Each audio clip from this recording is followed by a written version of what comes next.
Okay, maybe let's define character for the audience first, right? What is this elusive thing called character? For me, I think for me, character means how you fill in, the words behind I am. For example, I am is like your identity lah. Mm, So I am courageous, I am loyal, I am hardworking, okay, I am empathetic. So this is character, right. right? So many a times the students don't really sit down and think about who they truly are, Mm, and then they just react, right. right? So they need to sit down and reflect and think about what they truly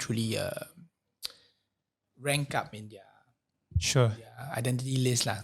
Yeah, I think self-identity is very important. You can have passion, but if you do not have esteem, you won't chase your passion. Correct. You can have ability, but if you don't have belief in that ability, you suffer also. Correct. So, but I also want to give a researched, or we call it a technical definition of it for Okay. the audience to understand a bit better. Character, broadly speaking, can be defined as both three things: strengths of mind, strengths of heart, and strengths of will. Okay, strengths of mind is your IQ, right? Your intellect, your curiosity for learning, how you synthesize information, how you apply problem-solving skills. Strengths of heart is your EQ, your interpersonal skills.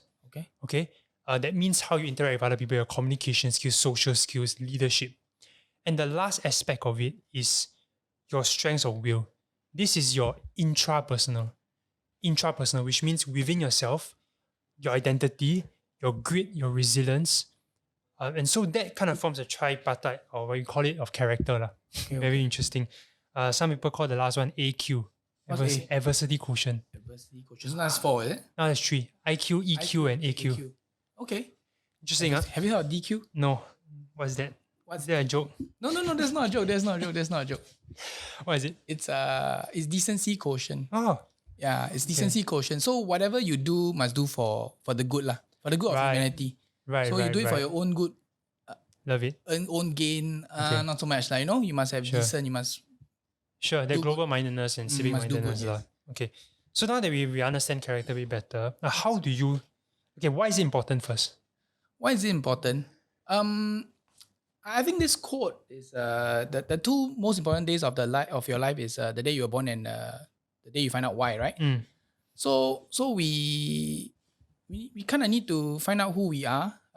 What's our contribution to this world, right? So how do we, to live for ourselves? It's a bit pointless lah. Yeah. And I think it's whose pyramid is it? The Maslow actualization. Hierarchy of needs. Hierarchy of needs. Yeah. I think at the top is Self-actualization, right? yeah. So I see a lot more at my age where I feel that there's a need to contribute back to the world. It's not just me.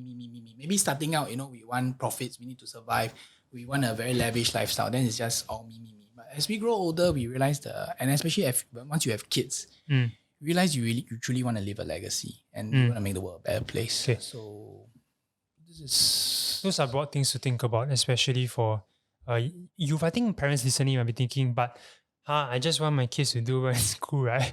But I can assure you that when they have a global-minded thinking, right, it also helps on the micro level. At a macro level, you have a purpose. It helps on the micro level, correct, as well.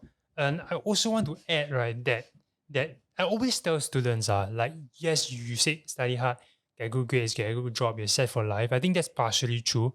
But the reality is that thousands of people are going to graduate with the same degree as you.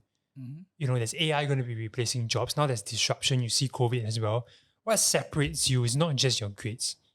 It's your passion. It's your character, your strengths of heart, strengths of mind, and your strength of will.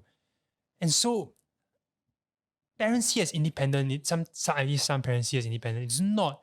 When you develop character, you also help your student do well in your grades and ultimately do well in life, which is what you want, right? Eventually. Correct. Yeah, so I just want to emphasize this point because it's important. Even World Economic Forum Future of Jobs report recently, the top 10 skills in 2025, the number 1 is analytical thinking and innovation. Yeah, interesting. And among it, there's also things like resilience, tolerance, flexibility, leadership, social skills. Basically what computers cannot do lah. Yeah, pretty much. So I think that's why character is important. It also helps them as individuals. And I always ask parents, right, ultimately, if you want your kids to be something, right? Okay, if I ask you now, right? Okay. If you just want one thing for your kids, right? And what would that be? Happy. To be Yeah, happy. yeah, exactly right. They won't say here lies a straight A student that died, but they have mental health issues or whatever. They always say character first. They will always say some aspect of character first. But somehow, when it comes to the competitiveness, the grind, we lose sight of that sometimes. The metric lah. So I think it's important to keep things in perspective also. And I think it's good that we do handle both lah.